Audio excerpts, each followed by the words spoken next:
It starts here. Your hippocampus receives information sent by your senses. Its job is to decide what info to retain and what to toss. Info to keep gets sent to storage for later recall. Anything else will be lost from your short-term memory within about 20 seconds. That's barely enough time to remember a license plate or a phone number. Just 5 to 7 items max. Want to test it? Take a look at this dollar bill. You have 5 seconds to memorize all these letters and numbers. Ready?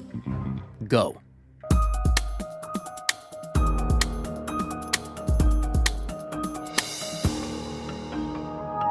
Can you remember them?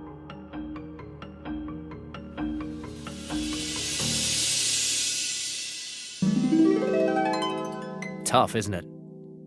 Only 30% of the people we tested can do it. So what can you do if you want to increase your short-term memory and perhaps be a better witness? Meet two-time U.S. memory champion Ron White.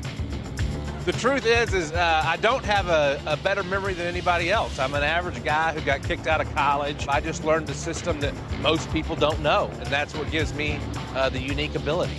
I consider this a sport. It's the sport of memory. I train just like an athlete would train. I really go through all the regiments, any other type of athlete. This is just a mental sport, so I'm a brain athlete, and anybody can become a brain athlete. It just takes practice. Ron is going to ask strangers in the heart of New York City to test him. Well, we're going to try to snag some people off the street here, and I'm going to see if I can memorize the serial numbers in their pockets and maybe win a little money in the process. There's 8 numbers on every dollar bill with two letters. How about these ladies? Hey, ladies. How are you? My name's Ron. Ebony. Ebony, it's good to meet you. Nice to meet Melissa. Melissa, good to meet you. Demetria. Demetria. I got a challenge for you. Y'all got some dollar bills in your pockets? I don't know. I mean, what are you doing with the dollar bills? What are we doing here? Well, we're going to see if I can memorize it. If I can memorize the serial numbers, then I get to keep the money. And if I can't, I'll double the money and give it back to you. Is that a challenge? Yeah, You like that? Oh, Washington here. Ron's going to memorize not just one serial number, but 4, all in one go.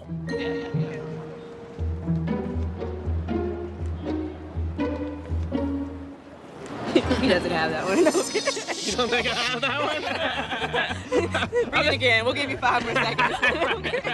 I think I got that one. I think I'm good. How y'all think I know? You think I'm doing it? No, you're not. Take it from the top.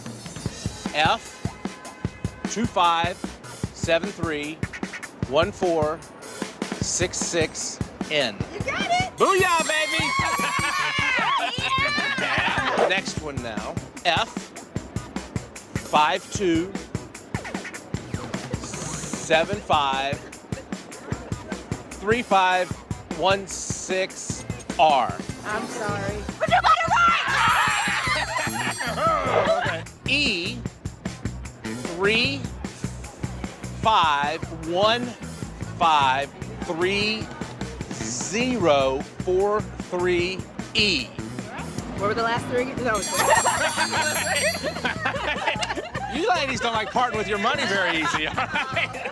And this last one was B 42417153K. That wasn't very, y'all don't look very happy. All right. So how does Ron do it? Number one, if you focus on something, your memory's probably better than you think it really is. And then the second takeaway is if you can learn how to somehow visualize what you want to remember, maybe a 4 is car because it's got 4 doors and 4 tires, a 9 for cat because a cat has 9 lives. By turning numbers into pictures or objects, Ron then creates what he refers to as memory maps. When I want to memorize something, I just take whatever it is I want to memorize and I turn it into a picture and then I place it on pieces of furniture in my house. And then to recall the string of digits, I just walk back through my house and I tell you what I'm seeing on my furniture. It's just a system of creating a map in your head. So turning something abstract, like a number, into something more relatable, like a cat, can make things more memorable. But what if the things you want to remember are already relatable, and you want to remember a lot of them? We're going to show you 10 ordinary items. How many can you remember in 15 seconds? Ready? Go.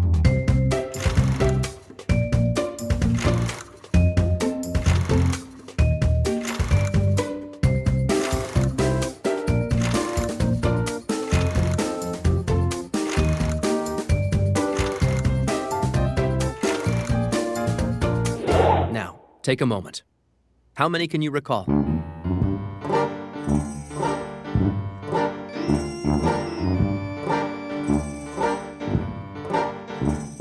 Still can't get more than 5?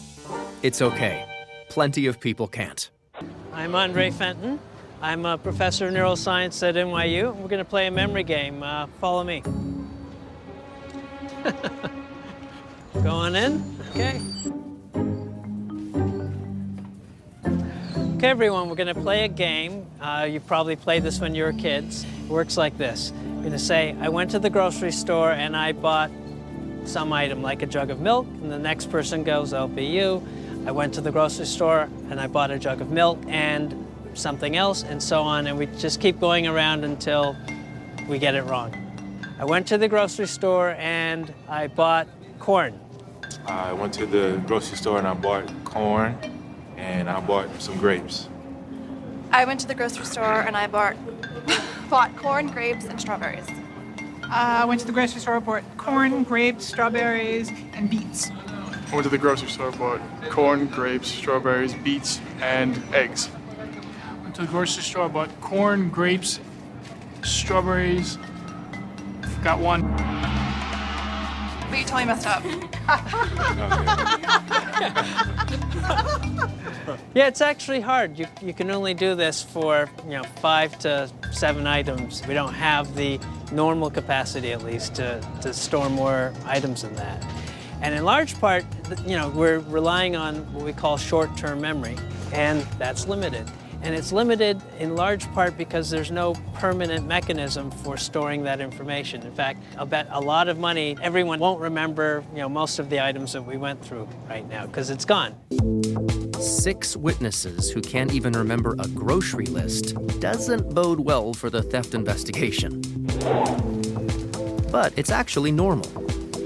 Your short-term memory is built to help you function in the moment, to find your car keys, cross the street, plan a trip to the fridge.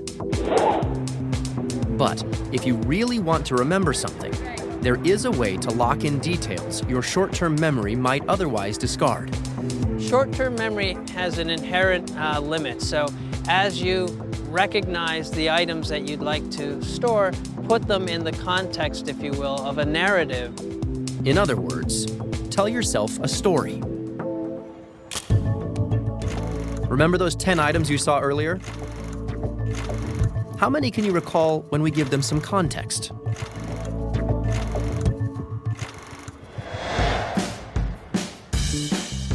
I'm late. I shouldn't have stopped for this coffee. Hey, but at least it's not raining. I wonder if she'll like my new hat. She just texted me. She's awesome.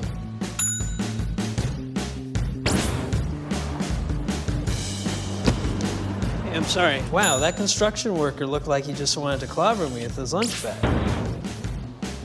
I hope that present I got her is still in my satchel.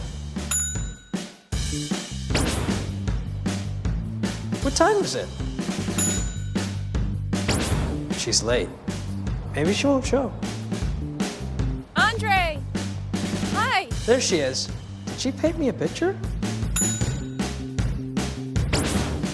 Thank you! See you later. I can't believe she kissed me. Now, take a moment to remember the story from start to finish. Ready?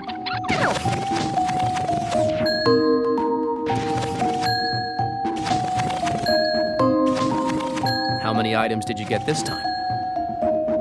More than 7? Maybe even in order? It was easier, right? Thank you. It's the same reason why you can remember the plot of an old novel, the story of your first school play, or the lyrics to that annoying, catchy song. Anytime you can link items together, connections between neurons strengthen and help move information from your short-term memory to your long-term memory, where it can later be recalled.